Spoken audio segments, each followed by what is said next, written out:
Hey guys, I'm Matt with Meat Church. Tonight, I'm gonna talk to you guys about fire management in an offset smoker.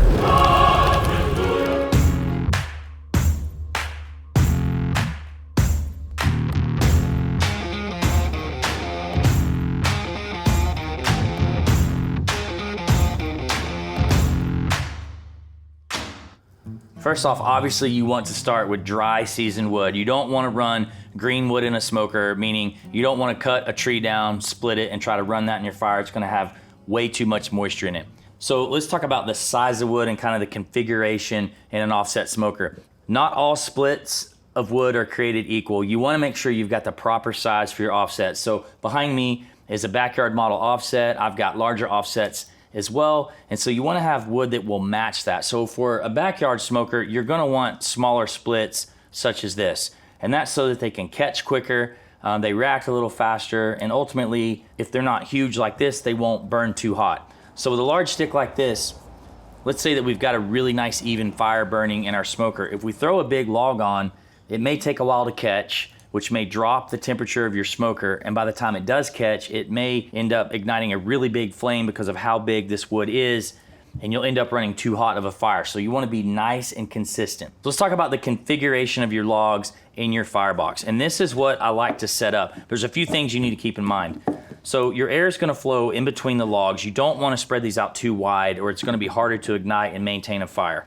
So when you stack these up, you also don't want to stack them too high, because once it all ignites, you're gonna have a really hot fire, potentially hotter than you want to have. So depending on the size of your smoker, that will dictate how big of a stack like this that you want to create. Some people take a torch and they just light this directly. That certainly works, but there's pros and cons to it. What you want ultimately in an offset smoker is a good coal bed. And so the time that it would take to burn this down into coals is time that could be spent cooking. So I prefer to start my fire with a coal bed and then add this on top of it.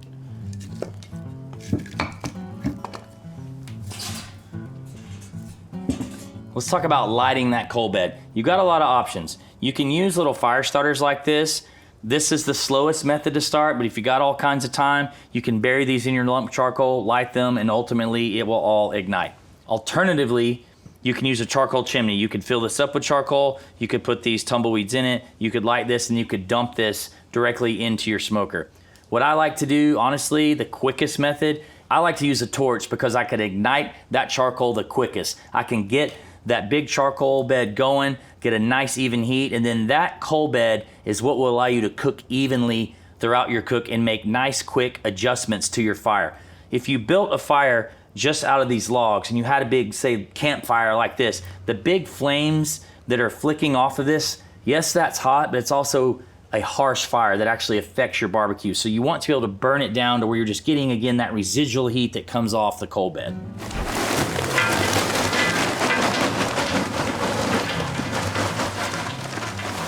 All right, so weed burner, big torch, big bed of lump charcoal in here. And I like to just really get this all ignited.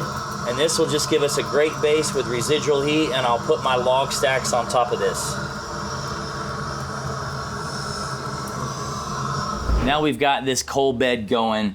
We're set up for success. You've got a nice even temperature. So now it's time to put in some logs and build an actual fire.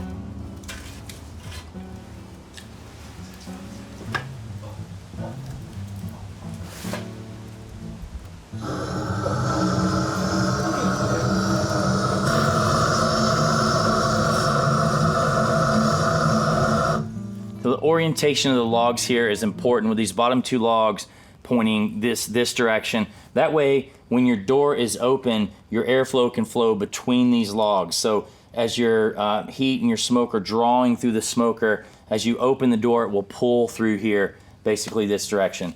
If you have a smoker that has a damper, an adjustable damper on the door, here you can make some kind of fine tuning changes.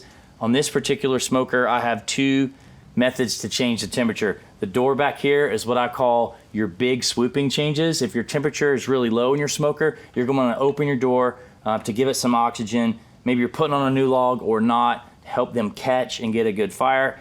And your stack is going to be where your fine tuning changes are done. I leave my door open like this until my logs catch nicely. When you're first building your fire, you're going to have thick white smoke. That's not a clean fire.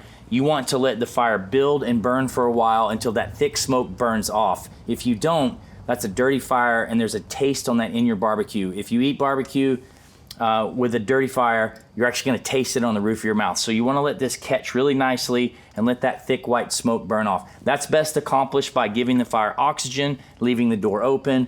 Once you're at the temp that you want, in this case, I'll shut this door down where I won't close it all the way, but I'll leave it about 1 inch open. Now you can see we're dead on 250 degrees in my mill scale, my desired temperature. That's when I'm gonna take the back door, close it down to just be open 1 inch or so.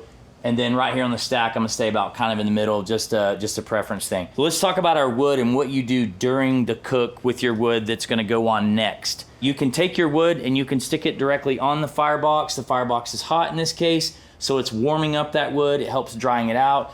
One extreme measure you can take is you can actually put wood inside your smoker. If it's raining outside or if your wood has gotten wet for some reason, you definitely can put it on your cook grates to kind of try to dry it out so that when you go to throw that wood on the fire, you won't have a smoldering fire because it was wet.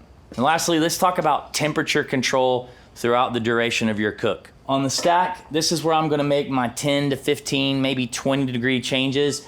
I'm gonna open it up all the way when I need to increase the temperature, and when I'm too hot, I'm gonna close it to where I'm hardly open at all. If you take a big nosedive in temperature, you're gonna wanna open the back door. You're gonna see if you need wood or if you just need oxygen on the wood that's already in there. Once you make that determination, if you throw another stick in, leave it open until that stick catches really nicely, again, so that you can get the thick white smoke off, and then kind of lock the door down by closing it down to just barely be open. So this is what you're looking for. The thick white smoke is gone. You can just barely see the smoke. That's what you call thin blue smoke. That's when you know you're ready to cook.